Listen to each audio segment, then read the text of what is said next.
currently pursuing a postgraduate degree in cultural studies at King's College London. And whilst there, my focus is on bringing the Middle East into a syllabus which tends to focus elsewhere. Here, I am attempting to do something a bit different, and that's rather theoretical and not as practical as the introduction might have indicated. So I'm trying to bring approaches from cultural studies and related fields, such as gender studies and queer theory, in conversation with my home discipline of Middle Eastern studies. And I don't know why it keeps changing. Anyway. So can these frameworks that are deeply rooted in Anglo-American contexts provide tools for rethinking the question of ethno-religious minority rights in the Middle East? This is the question at the heart of this presentation, which is part also of a broader research interest in exploring the potential for cross-cultural and cross-disciplinary engagement in opening new spaces for reflection. And yes, it's not going to be fun. Okay. Such a project cannot be undertaken without a number of caveats. The wording of the question I have just raised could be seen in itself as fundamentally troubling, as are its methodological underpinnings.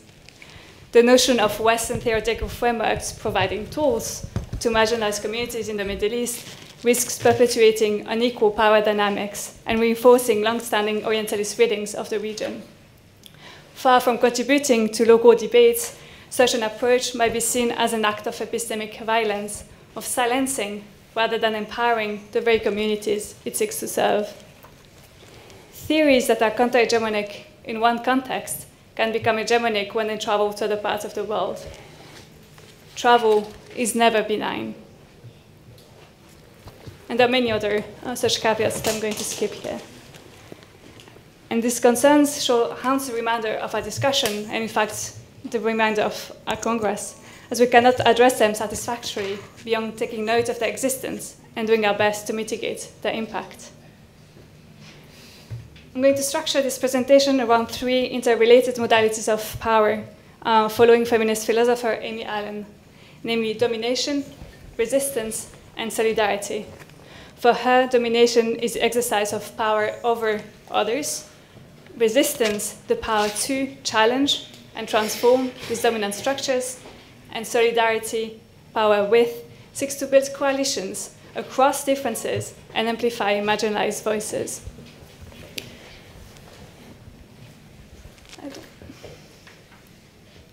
Okay, it just has a mind of its own.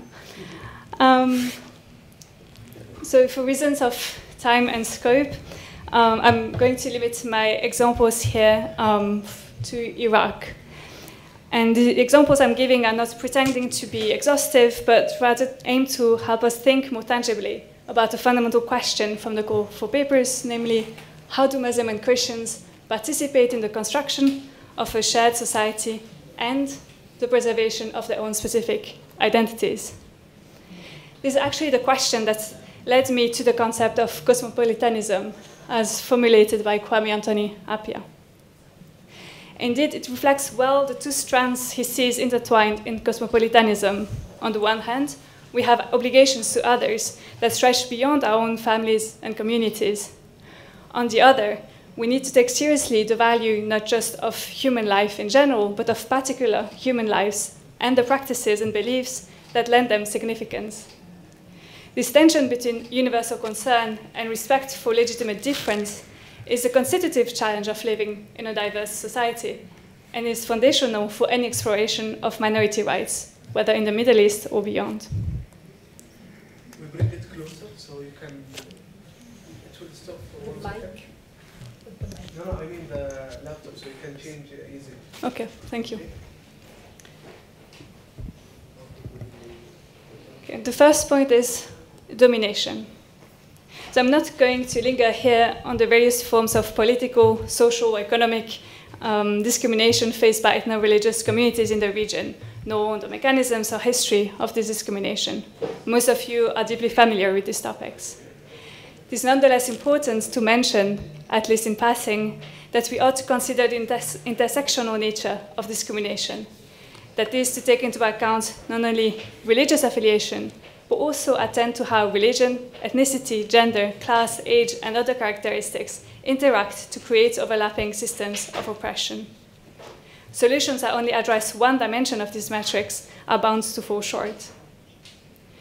Traditional approaches to ethno-religious minority rights have tended to favor state-centric models that privilege legal frameworks enshrine the language of protection. Protection and rights, whilst appearing to challenge dominant structures, often in practice further entrench the very hierarchies they aim to counterbalance.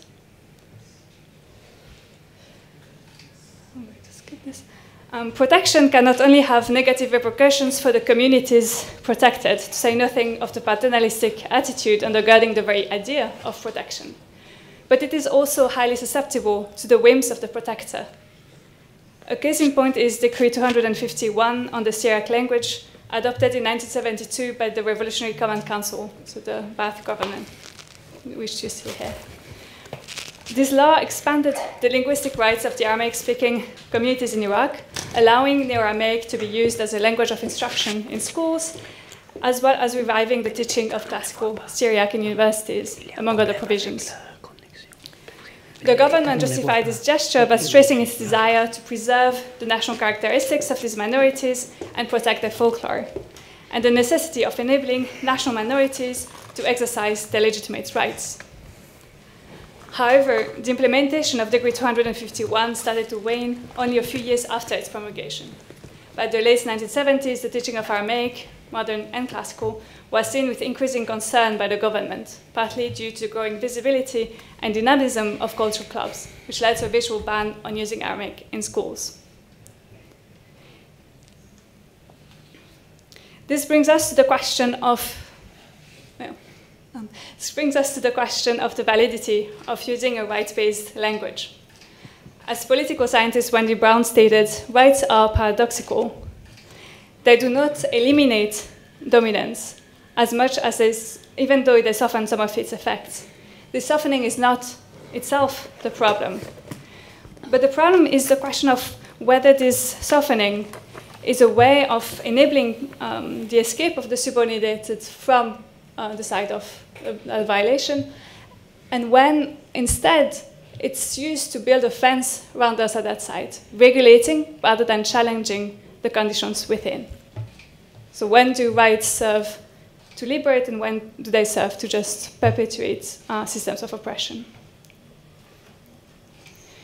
Crucially, unlike others, Brown does not go so far as to call for a rejection of the rights model entirely.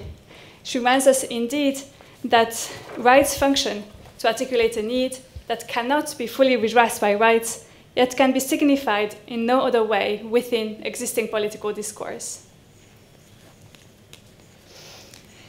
In 2021, the Iraqi parliament passed the Yazidi survivor law, and you see here the first and last page of that very long piece of legislation, which seeks to provide compensation to victims of the Islamic State, namely Yazidis, Christians, Turkmen, and Shabaks.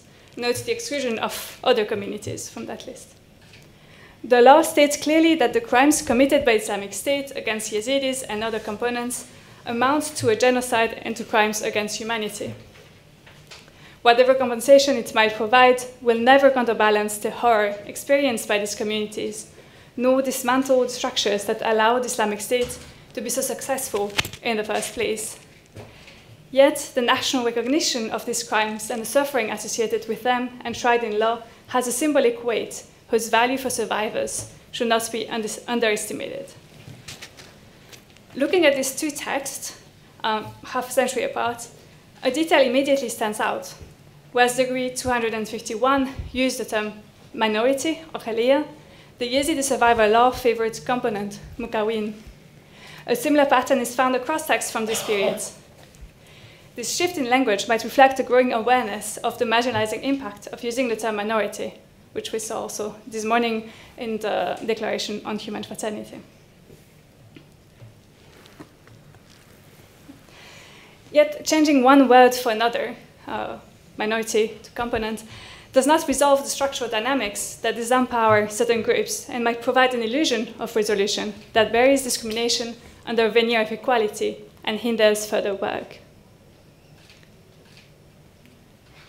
resistance. Schematically, resistance can be declined in 4 strategies. Firstly, it can translate into political participation.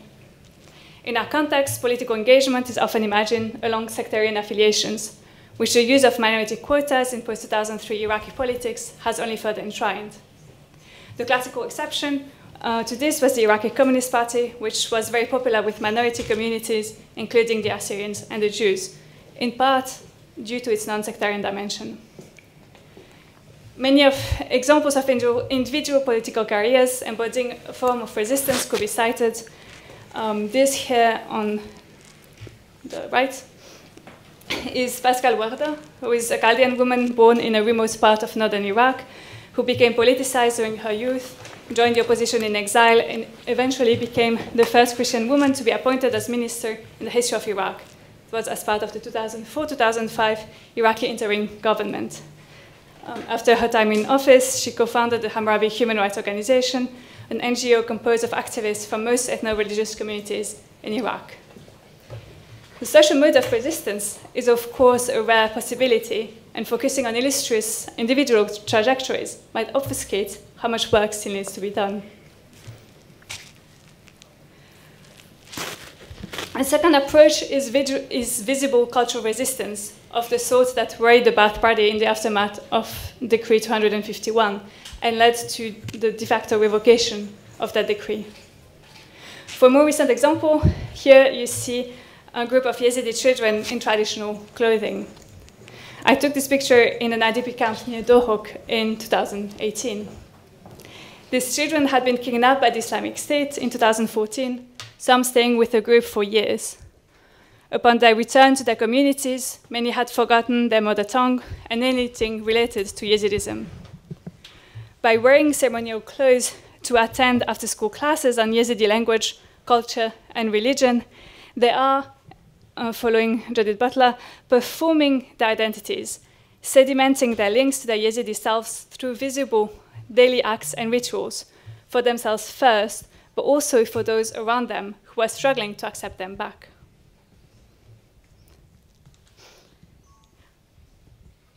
A third form of resistance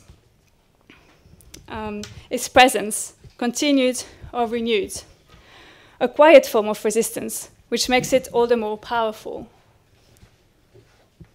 The picture here was taken in 2022 at the base of the Sinjar mountain, the traditional homeland of Yazidis, not far from recently discovered mass grave.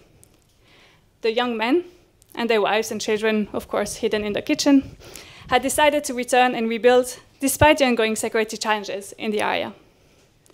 In fact, on that day, fighting between the Iraqi army and local militias was taking place only a few kilometers away, which had generated a new wave of displacement among the returnees.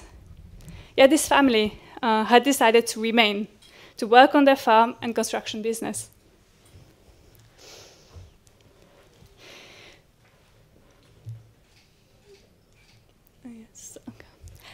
This final picture is a life-size icon of Mary and Jesus placed in the largest church of northern Iraq, the Syria Catholic Al-Tahira in Baghdad, Karakosh, which I took 2 years after the town had been liberated from the Islamic State in 2018. The church had been entirely burned and severely damaged in places. Reconstruction at that time was only starting. Introducing a new icon in this desolate landscape was a sign of hope that one day the church would take back its function, which it has. And actually, the Pope also held an office in the church. Yet, not everyone can afford to return or to remain. If, as Judith Butler claims, oppression is not the sole consequence of individual acts, the same can be said of resistance. Although not every single individual can remain, can resist, resistance can be the result of putting structures in places that make such resistance conceivable. Resistance is embodied as much in the repeated practices of daily life as in glorious political careers.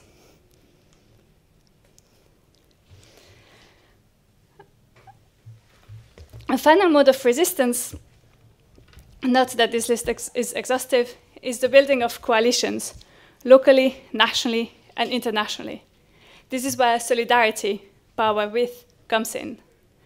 We have already mentioned in passing the Hammurabi Human Rights Organization, founded by Pascal Guarda, which, as its name indicates, attempts to tie into international human rights structures. Another local example would be the Alliance of Iraqi Minorities Network, a civil society network composed of about 28 local organizations, regrouping members of virtually all ethno-religious minorities in Iraq. Its stated aim is to promote and protect the rights of Iraqi minorities in a manner that guarantees respect for the rights and interests of all Iraqi people.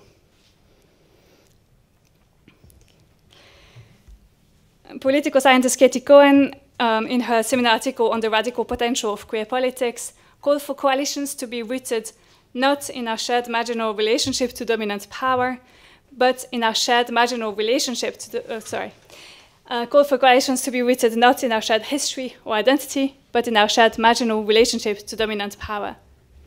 Was advocating not, unlike others, for the destruction of or abandonment of identity categories, but for the simultaneous destabilization of such categories and the reclaiming of identity and community as paths to survival. The Alliance of Iraqi Minority, which is structured as an umbrella organization of collectives that are, for the most part, built around marginalized community affiliations, has the potential to answer Cohen's call, even though she would probably wish for such a coalition to interrogate their own structures in relation to power more than it currently does. Of course, whether such a network composed of members with competing interests, approach, and at times on opposing sides of political conflicts can be effective remains to be seen. Nevertheless, its very existence is in itself an act of resistance and of lived solidarity with all the imperfections that come with such endeavors. The human rights... You have 5 minutes more to wrap up, please. It's fine. The human rights legal framework that both Hammurabi and the Alliance of Iraqi Minorities seek to integrate might have undertones of colonialism and power disparity, yet they remain vital to accessing certain institutions and modes of making marginalized voices more audible. As Audre Lorde noted, in order to survive, those of us for whom oppression is as American as apple pie have always had to be watchers, to become familiar with the language and manners of the oppressor, even sometimes adopting them for some illusion of protection. Okay, I'm going to skip just a little bit.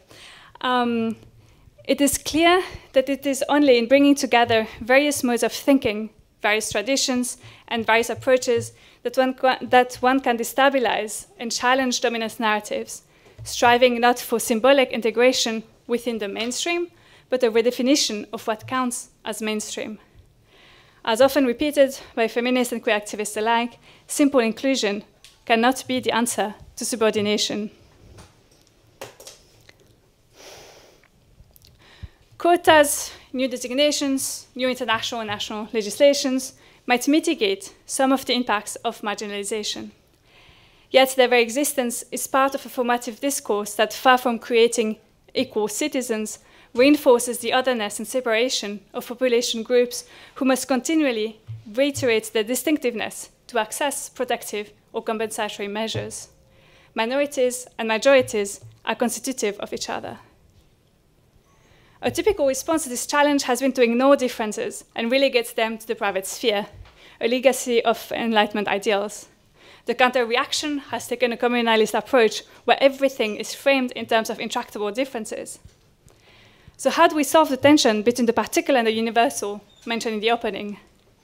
How do we find ways of, in the words of Stuart Hall, one of the founders of cultural studies, combining difference and identity, liberty and equality with difference, the good and the right? Appiah centers his answer to the cosmopolitan conundrum on the idea of conversation, in a literal sense, and as a metaphor for engagement with the experience and the ideas of others. A key point he raises is that consensus on all values is not needed for creating a shared world. He even stated that the Andalusian convivencia was only possible because the various communities involved did not need to agree on a set of universal values. However attractive this conversational model might be to us, many of whom are actively involved in such initiatives, it is still founded in Appiah's model on a need first to seek what is common and shared before the possibility of exploring our differences arise. Yet it is precisely the temptation to seek out commonalities as a starting point that leads to an essentializing of the other, to the same extent than the focus on primordial differences does. What would happen if instead we were to base our conversations, literal and metaphorical, on an understanding of solidarity that presumes differences rather than sameness as its starting point? It is in negotiating with and through our differences, with the universal serving as an always receding signifier, that we can hope to shape together a shared world where everyone has an equal place, with differences neither minimized nor maximized, but simply present and acknowledged as integral parts of our pluralist societies. Thank you very much.